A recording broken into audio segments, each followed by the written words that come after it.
Olá, estimados amigos, sejam muito bem-vindos a mais um vídeo Math Sucesso, desta vez nono ano, grandezas inversamente proporcionais. E diz o seguinte: o caudal de água que uma torneira debita por minuto é inversamente proporcional ao tempo que essa torneira demora a encher um depósito cilíndrico com 2 metros de altura. No instante em que a torneira se abre, o depósito está vazio. Se a torneira debitar de forma constante um caudal de 10 litros por minuto, o depósito fica cheio em 3 horas. Temos agora 4 linhas, eu vou começar pela primeira e ainda neste vídeo resolverei também as restantes linhas, ok? Então a 1.1 diz assim: mostre que a medida do comprimento do raio da base do cilindro em decímetros é raiz de 90 sobre π. Bom, vamos então resolver este problema, só encontrando aqui um pouco de espaço, e começamos por trabalhar com aquilo que temos no enunciado, que permite associar o volume à capacidade do depósito. Reparem, com esta informação que temos no enunciado, 10 litros por minuto e que demora 3 horas a encher, nós conseguimos a capacidade do depósito. Por outro lado, a fórmula do volume, que tem uma correspondência com a capacidade, podemos igualar se estivermos nas unidades respectivas, eu já vou dizer quais são. O volume também trabalha com o raio da base, porque o volume de um cilindro é a área da base vezes a altura e a base do cilindro será a área de um círculo, que é πr ao quadrado. Então vamos por aí, ok? Só chamando a atenção para uma coisa: não se esqueçam que estamos num problema que vai relacionar então o volume com a capacidade do cilindro e devemos ter uma noção de que 1 litro corresponde a 1 decímetro cúbico, ok? Para estarmos a trabalhar nesta correspondência certa de unidades. Portanto, 1 litro corresponde a 1 decímetro cúbico. Então, para facilitar e para estarmos também de acordo até com a resposta, porque nós escrevemos aqui em decímetros, vamos trabalhar as medidas em decímetros, ok? Em litros é o que já temos no enunciado, portanto, vamos colocar tudo em decímetros. E estou a referir-me aqui à altura do depósito, que é 2 metros, nós vamos passar estes 2 metros para decímetros, ok? Bom, então, antes de mais, ver aqui o volume, ou a capacidade do depósito, que pode ser dada pelo seguinte: reparem, 10 litros por minuto, debita 10 litros por minuto, em cada minuto 10 litros. Então vamos ter 10 litros vezes 60 minutos para controlarmos quanto é que debita numa hora. Mas são 3 horas, ok? Mas reparem, vamos pensar agora se fosse 1 hora. Se ele ficasse cheio passado 1 hora, nós faríamos 10, que é a capacidade que ele debita por minuto, vezes 60, porque 1 hora tem 60 minutos. No entanto, dado que são 3 horas, ainda temos que multiplicar isto por 3, precisamente porque são 3 horas, ok? Se fosse só 1 hora, multiplicaríamos aqui por 1, que era o mesmo que ficar só 10 vezes 60. Neste caso, então, temos ainda que fazer aqui vezes 3. Bom, então, isto dá, 600 vezes 3, 3 vezes 0 dá 0, 3 vezes 0 dá 0, 3 vezes 18, 1800, ok? Temos aqui 1800 litros. Bom, nós sabemos então que o volume de um cilindro é área da base vezes altura.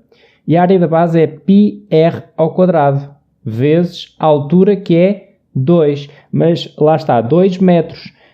Dado que nós vamos igualar o volume aos 1800 litros, então devemos estar nesta correspondência de unidades, ok? Então vamos passar aqui a altura 2 metros para decímetros. Ora, metro, decímetro, centímetro, milímetro, então 2 metros equivale a 20 decímetros, ok?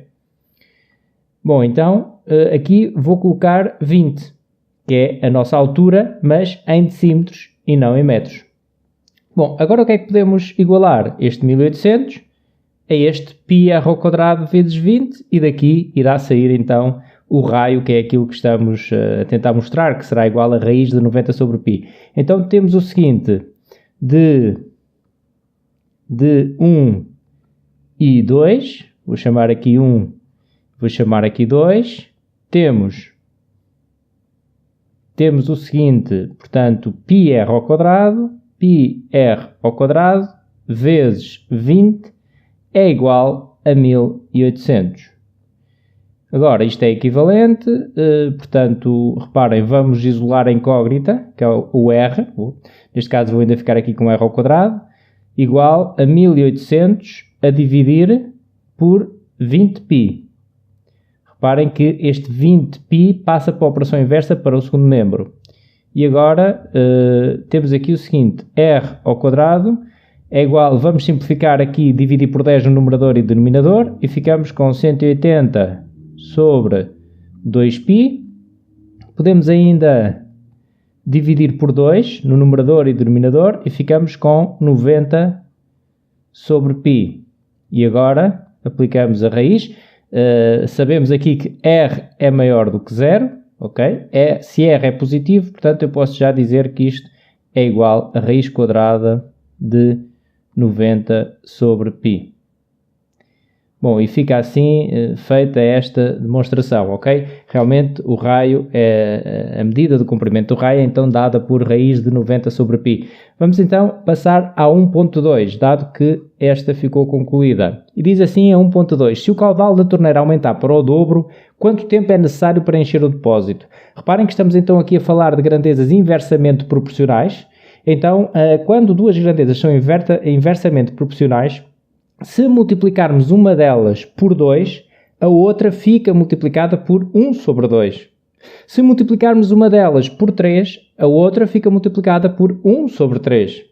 Ou seja, se multiplicarmos uma das grandezas por um determinado valor, a outra fica multiplicada pelo inverso desse valor. Ok? Bom, dito de uma forma se calhar mais intuitiva, se multiplicarmos uma delas por 2, a outra fica dividida por 2. Reparem que multiplicar por 1 meio é o mesmo que dividir por 2. Bom, então aqui a resposta seria imediata, embora eu vá falar aqui mais um pouco sobre isto, mas aqui reparem, se passa para o dobro, se o caudal passa para o dobro, o tempo passa para metade. Ok? Então poderíamos dizer assim, é necessária, logo com base nisto, até mentalmente, é necessária metade das 3 horas, ok? Foi o que eu acabei de dizer, se o caudal passa para o dobro, o tempo passa para metade, portanto, é necessária 1 hora, portanto, metade de 3 dá 1 hora e meia, 1 hora e 30 minutos. E esta seria a resposta, ok? 1 hora e 30 minutos. Para uma justificação um pouco mais completa, bastava escrever aquilo que eu disse. Em grandezas inversamente proporcionais, se uma das grandezas é multiplicada por 2, a outra é multiplicada por 1 sobre 2, logo 3 vezes 1 sobre 2 dá, portanto, 1 hora e 30. Eu vou até escrever isso aqui. Em grandezas, isto apenas para ficar então assim um pouco mais completo, e depois vou falar ainda de outra coisa, que é da constante de proporcionalidade, ok? Mas poderiam então escrever isto. Em grandezas inversamente proporcionais, se uma delas é multiplicada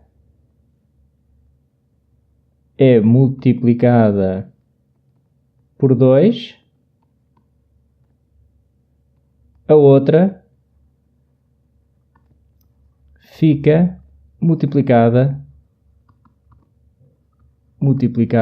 por 1 sobre 2. Logo, no nosso caso em concreto, temos que o tempo fica igual a 3 vezes 1 sobre 2, ou seja, 3 sobre 2, que é igual a 1,5 horas. E depois dávamos ali a resposta que já está, ok?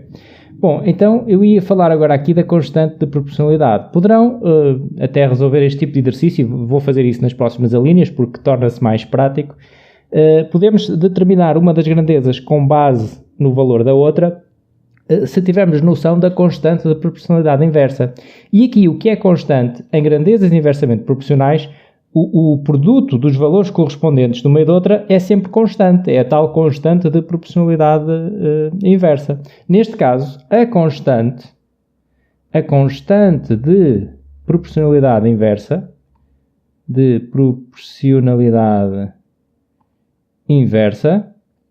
é,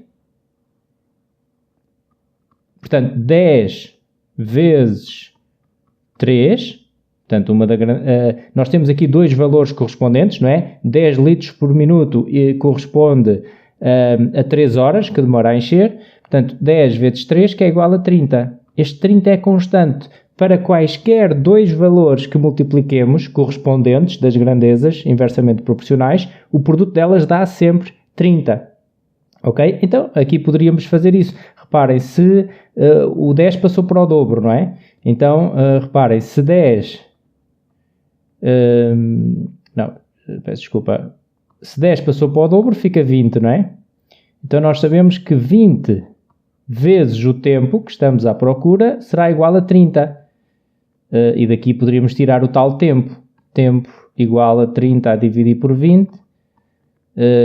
Dá o tal 3 sobre 2, ok? Que dá 1,5 horas. Portanto, quando temos uma noção da constante de proporcionalidade inversa, sabemos que ela resulta da multiplicação de quaisquer dois valores correspondentes. A partir do momento em que sabemos um deles, também sabemos o outro, ok?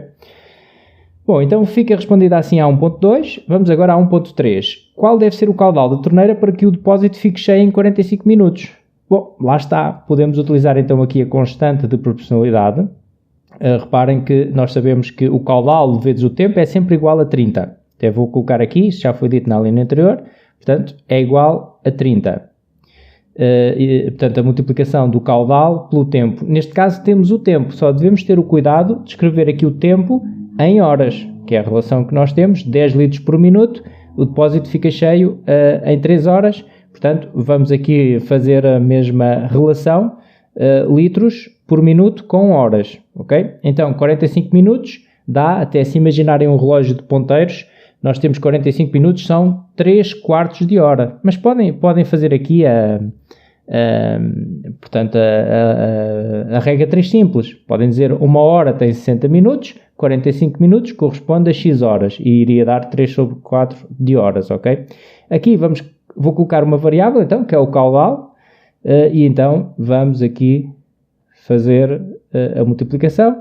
Reparem que poderíamos escrever aqui 3c sobre 4 igual a 30. Depois este 4 passa para a operação inversa, fica a multiplicar, 4 vezes 30 dá 120. E agora o 3 passa para a operação inversa, que é dividir, 120 a dividir por 3. Ou seja, C é igual, reparem, 120 a dividir por 3 dá 40, ok? O caudal fica então em 40. Reparem que se o tempo foi multiplicado por 1 quarto, e reparem, 40 minutos é igual a 3 quartos de hora, portanto estas 3 horas foram divididas por 4, então o caudal fica multiplicado por 4. Ok? Aqui foi dividido por 4. Como são inversamente proporcionais, esta fica multiplicada por 4. 10 vezes 4, 40. Ok? Bom, vamos então à última, a 1.4, que diz o seguinte. Considere que x e y representam respectivamente o valor do caudal da torneira em litros por minuto e o respectivo tempo em horas necessário para encher o depósito. Completa a tabela e indica a constante de proporcionalidade inversa. Bom, agora vamos aqui praticar aquilo que eu já disse. Eu vou fazer até de forma um pouco mais rápida. Reparem, eu vou colocar aqui até um A. E nós sabemos então que o produto destes valores correspondentes das duas grandezas dá sempre igual a 30, que é a tal constante de proporcionalidade inversa. Então, nós aqui sabemos que 5 vezes A é igual a 30. Ou seja, A é igual a 30 sobre 5, que é igual a 6. E colocávamos aqui 6. Ok? Aqui vem então um 6. Depois, vou chamar aqui um B, por exemplo, e sabemos que B vezes 4 é igual a 30. Ou seja, B é igual a 30 a dividir por 4, que dá 7,5. E então, colocávamos aqui 7,5. Eu vou fazer referência a uma outra situação aqui na tabela, ok? E desde já reparem no seguinte. Quando uma das grandezas está a aumentar, a outra está a diminuir. Isto acontece sempre na proporcionalidade inversa, ok? E atenção que isso não é suficiente para ser proporcionalidade inversa, tem que existir a tal constante de proporcionalidade. Não basta uma crescer e outra crescer para já ser proporcionalidade inversa. Isso tem de acontecer nessa proporcionalidade inversa mesmo, ou seja, o produto das duas tem sempre que dar essa tal constante. Eu vou colocar aqui um C agora, por exemplo, para facilitar aqui as contas, e 12 vezes C sabemos que é igual a 30. Logo, C é igual a 30 a dividir por 12. Reparem, dá para dividir aqui por 2, fica 15 sobre 6. Dá para dividir por 3, dá 5 sobre 2, 5 meios, que é igual a 2,5. Então, aqui poderíamos colocar 2,5. Oi, só um bocadinho, que agora enganei-me aqui. Poderíamos colocar então aqui 2,5. Bom, e agora, reparem no seguinte, temos aqui este 2, vou até fazer aqui de outra forma agora.